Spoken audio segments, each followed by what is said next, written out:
Hello दोस्तों, village insight में आपका स्वागत है। और आज हम आए हैं राजस्थान के चित्तौड़गढ़ किले पे।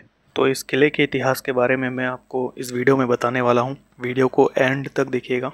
चित्तौड़ का ये किला चित्तौड़गढ़ शहर में स्थित है।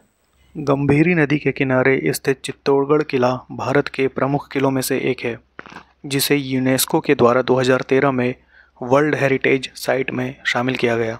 लगभग 700 एकड़ के क्षेत्रफल में फैले और 180 मीटर की ऊंचाई पर स्थित इस किले को घूमने के लिए आपको 4 से 5 घंटे का समय लग सकता है। इस किले में आप अपनी स्वयं की गाड़ी से भी घूम सकते हैं या फिर यहाँ ऑटो कर सकते हैं। किले के प्रथम दरवाजे पाडल पोल के बाहर रावत बाघ सिंह का समाधि स्थल है। रावत बाघ सिंह जी ने अपने वीर योद्धा साथियों के साथ रानी करमावती और चित्तौड़ की रक्षा के लिए गुजरात के सुल्तान बहादुर शाह से युद्ध किया और अपने प्राणों का बलिदान दिया। पाडलपोल से आगे जयमल राठौर और कल्ला राठौर जी की छत्रियाँ स्थित हैं। अकबर की सेना से युद्ध के समय जयमल राठौर का पांव चोटिल होने के कारण उनके भतीजे कल्ला राठौर ने जयमल जी को अपने कंधों पर बिठाया और दोनों ने दो दो तलवारें हाथ में लेकर मुगल सेना से युद्ध किया।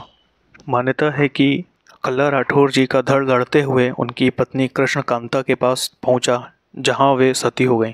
कल्ला जी की छतरी 4 खंभों की और जयमल जी की छतरी 6 खंभों की है।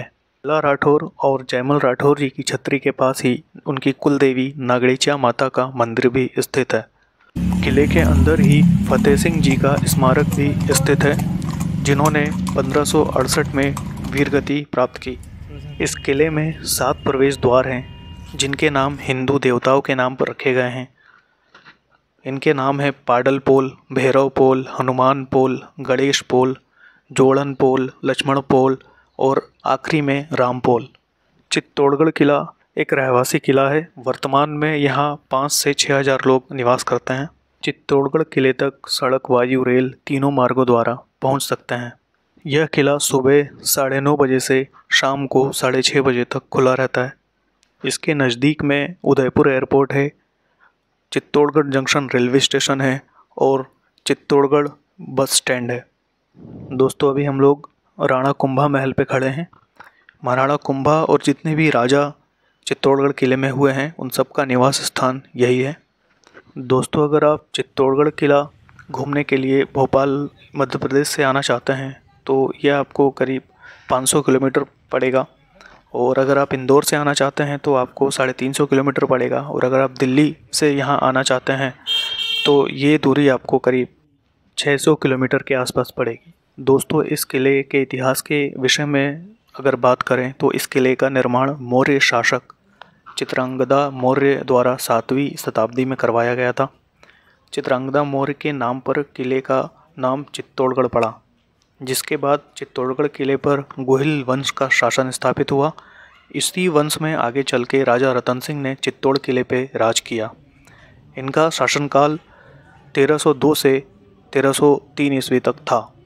राजा रतन सिंह के पिता का नाम समर सिंह और माता का नाम प्रथा कंवर था, जो कि सोमेश्वर चौहान की बेटी और पृथ्वीराज चौहान की बहन थी। राजा रतन सिंह का विवाह रानी पद्मिनी से हुआ था, जो कि सिंघल राज्य के राजा गंधर्वसेन और रानी चंपावती की पुत्री थीं। चित्तौड़गढ़ किले के अंदर करीब 84 बेहद आकर्षक जल निकाय शामिल थे। वर्तमान में सिर्फ 22 ही बचे हैं, जो कि राजपूतों के गौरवशाली इतिहास, अदम्य साहस, स्वाभिमान, शौर्य, त्याग और बलिदान का प्रतीक हैं। इस किले के अंदर कई मंदिर और विजय स्तंभ स्थित हैं। इन मंदिरों में कालिका माता का मंदिर, मीराबाई का मंदिर, जैन सातबीसी देवरी, पातालेश्वर महादेव का मंदिर, तुलजा भवानी का मंदिर और समाधीश्वर महादेव का मंदिर शामिल है।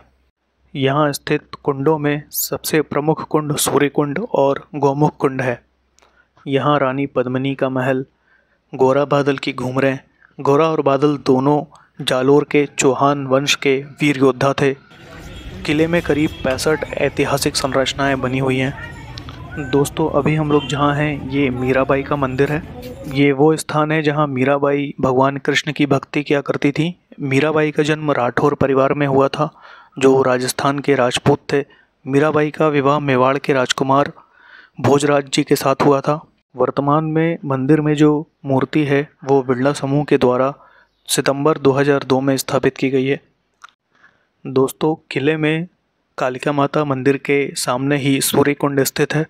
दोस्तों, कालिका माता मंदिर 8वीं शताब्दी के दौरान पहले भगवान सूर्य का मंदिर था, लेकिन अलाउद्दीन खिलजी के आक्रमण के बाद इस मंदिर को खंडित किया गया, जिसके बाद 14वीं शताब्दी में कालिका माता की मूर्ति स्थापित की गई। तब से इसे कालिका माता मंदिर के नाम से जाना जाता है। कालिका माता मंदिर के ठीक सामने एक विशाल कुंड बना हुआ है जिसे सूर्य कुंड कहा जाता है। सूर्य कुंड के विषय में प्रसिद्ध है कि महाराणा को सूर्य भगवान का आशीर्वाद प्राप्त था।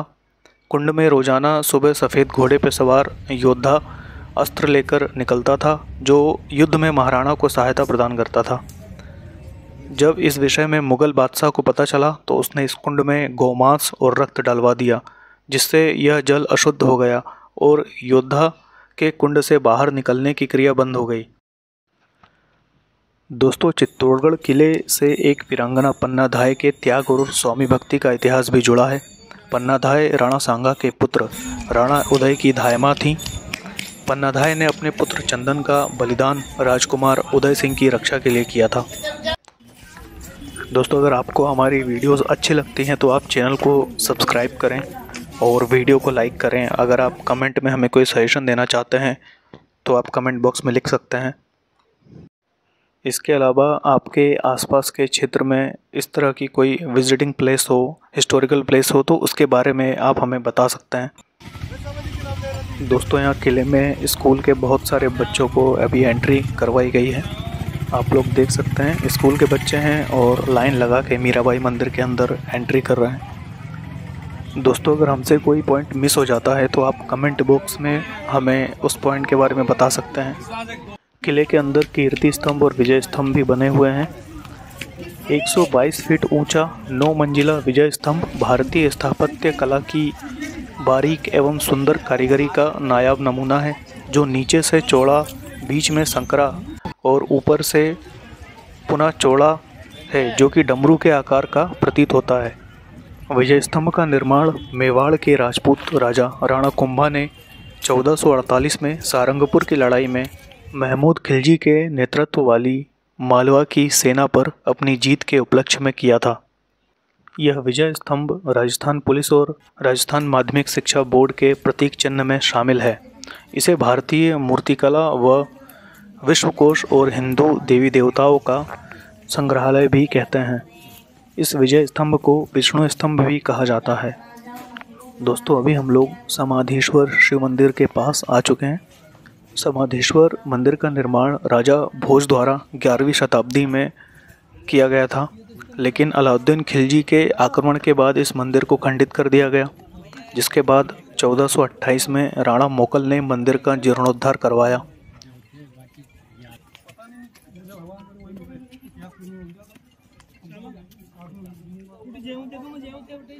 दोस्तों, राजा भोज के द्वारा बनवाए गए इस मंदिर में भगवान शिव को सृजनकर्ता, पालनकर्ता और संहारकर्ता के रूप में दिखाया गया है। इस मंदिर में भगवान शिव की 3 मुख वाली 9 फीट ऊंची प्रतिमा स्थापित है।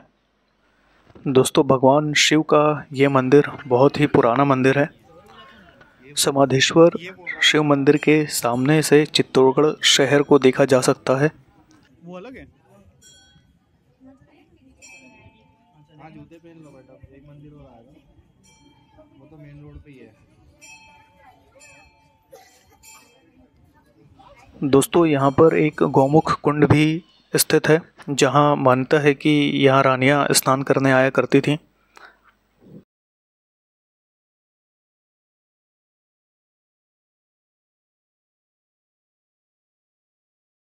दोस्तों, समाधीश्वर मंदिर के पास ही गौमुख कुंड है। यहाँ भगवान शिव की शिवलिंग पर गाय के मुख से पानी गिरता रहता है। यह पानी चट्टानों से प्राकृतिक रूप से निकलता रहता है। इसे गौमुख गंगा भी कहा जाता है। इसका अपना धार्मिक महत्व भी है। यह स्थान कुछ ऋषियों की तपस्थली भी रहा है।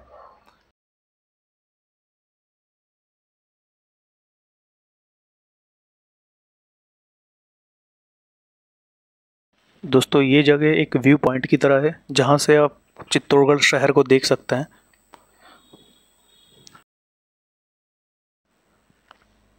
दोस्तों, अगर आपको वीडियो पसंद आती है तो आप इसे लाइक, शेयर एंड सब्सक्राइब ज़रूर करें, जिससे हम आपके लिए इसी तरह के और भी वीडियोस ला पाएँ।